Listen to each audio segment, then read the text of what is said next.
Behind me is the electrified Genesis G80, one of 3 EVs that the brand is launching here in Australia in the third quarter of this year. It's going to be joined by the EGV70, which you may already have caught my video of, and also the GV60, which we should have some content on fairly shortly. Now, the electrified G80 is a large sedan, a rival for the likes of the BMW 5 Series, Mercedes-Benz EQC, and also the Tesla Model S. Although in this segment, it is fairly sparse for a fully electric vehicle, and that's one of this thing's key draw points. So in today's video, we're going to take this late stage prototype of the electrified G80 around a private test track, check out its interior and see how different this car is from its petrol powered counterparts. So let me know your thoughts down below. While you're down there, we'd also love it if you could hit subscribe if you haven't done so already. So let's chat about the details of this electrified G80. You can still get the same 10 paint colors, including 2 matte options on this vehicle as the rest of the range, but this car introduces the beautiful Matera blue metallic paintwork that is featured on the car behind me as an exclusive for the electric vehicle. It also gets different 19-inch alloy wheels, which are in theory a little bit more aerodynamic.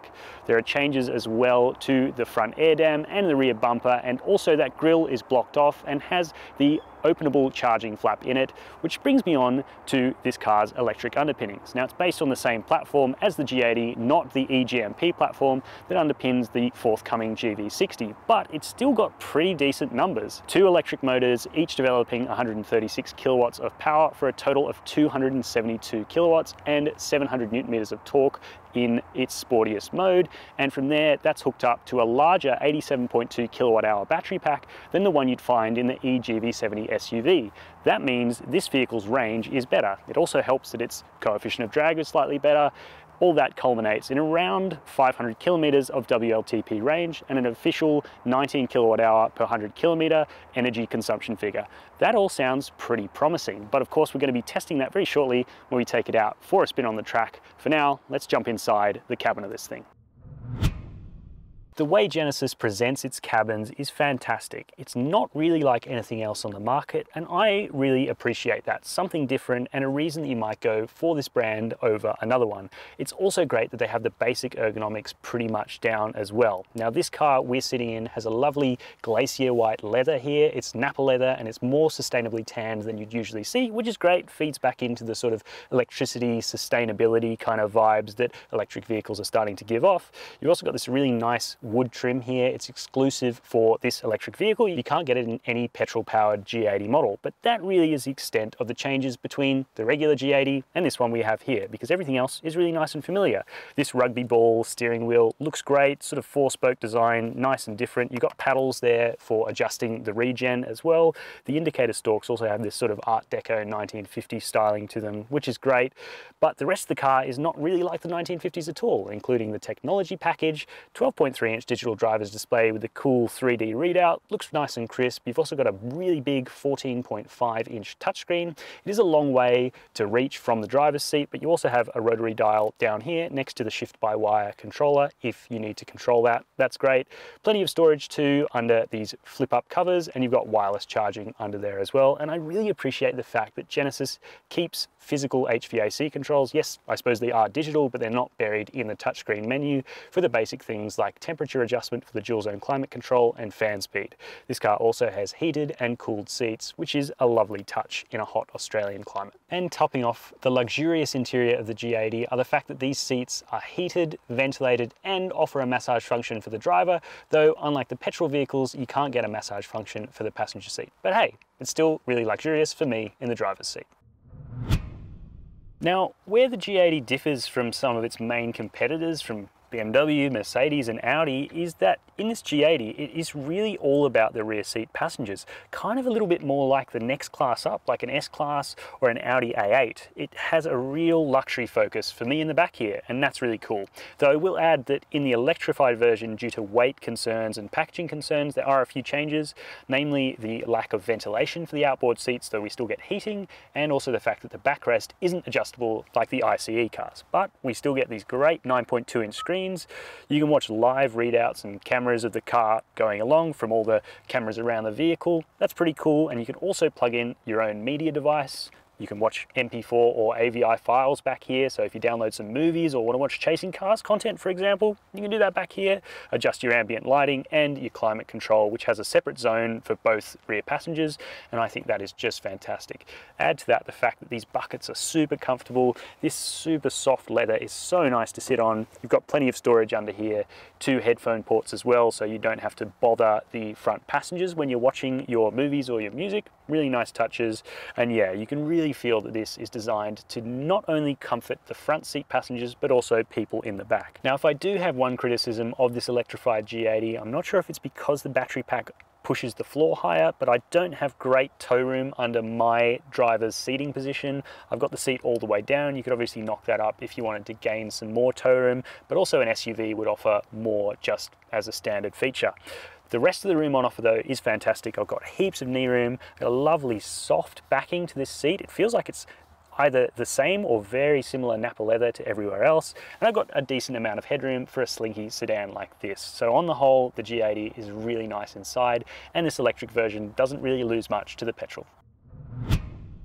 The classy design continues back here with these really nice LED taillights, spaced out Genesis lettering, and a focus on chrome, which, as you'll probably be aware, Ponch doesn't love, but I think it really suits this car personally, but you can let me know your opinion down below.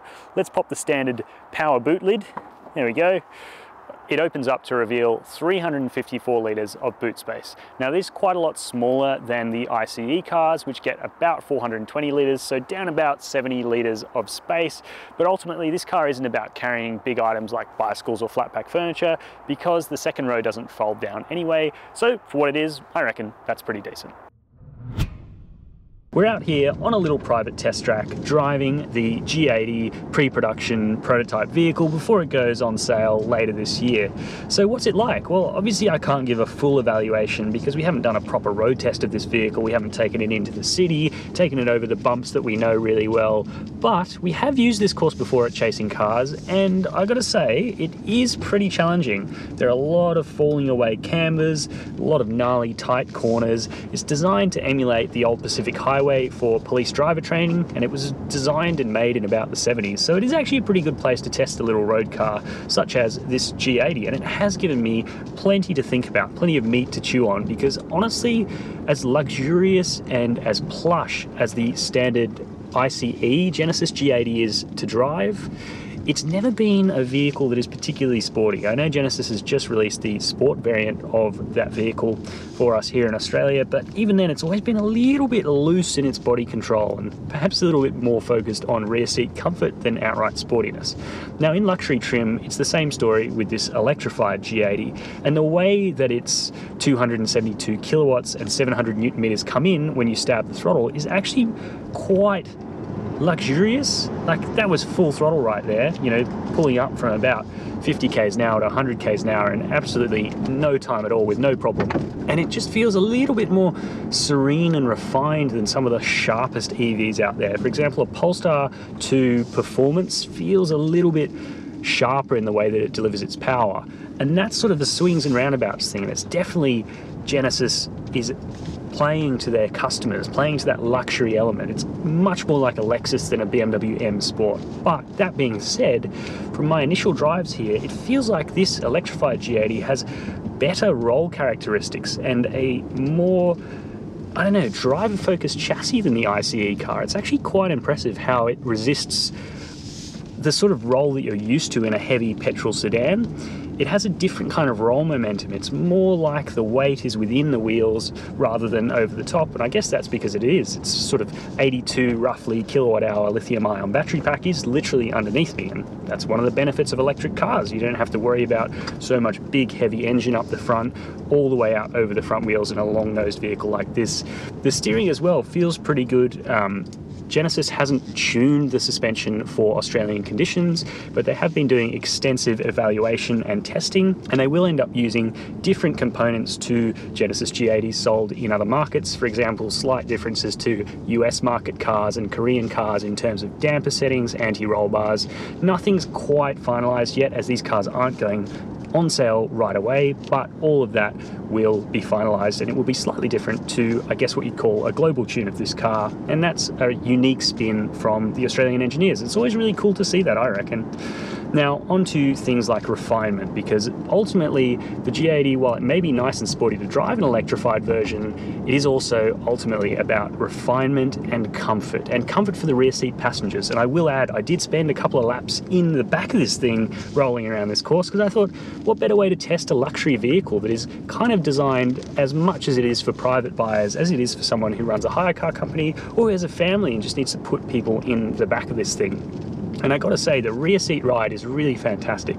Definitely more comfortable than a BMW M550i, which has a sort of fairly similar amount of performance. That vehicle's obviously going to be a little bit faster than this car's 4.9 second 0 to 100 km/h claim, but still they're sort of in that same ballpark of fairly high performance, but not outright track spec sedans. And I've got to say, the rear seat ride on this little circuit and my lack of seasickness, I normally get a little car sick when I sit in the back of the car, but you know, it felt really good. It felt like it's going to be a good thing. And the noise, vibration and harshness insulation in this vehicle is excellent, and you may be looking at a price of $140,000 to $150,000, especially compared to this car's very similar relation, the EGV70, which is only going to be about $110,000 to $115,000.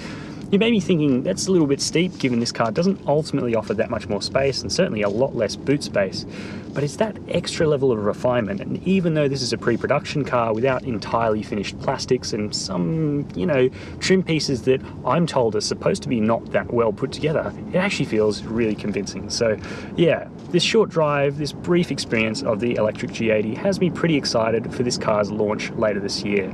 Let me know your thoughts down below, of course, but yeah, I think an electric, relaxed, comfortable and cruisy sedan is really a nice, interesting package, and it's going to be a great addition to the Australian market. That's a preview of the Genesis Electrified G80 before it goes on sale here in Australia in the third quarter of this year. Of course, we haven't spent a huge amount of time with this car, but the short period of driving and checking out the interior we have done has us pretty excited for what this car is going to bring to the market later this year. Of course, I'd love to know your thoughts in the comments section down below. Do you think this is a worthy addition to the Genesis range? I'd love to hear your opinions. While you're down there leaving your thoughts, why not hit subscribe if you haven't done so already? And as always, thank you very much for watching.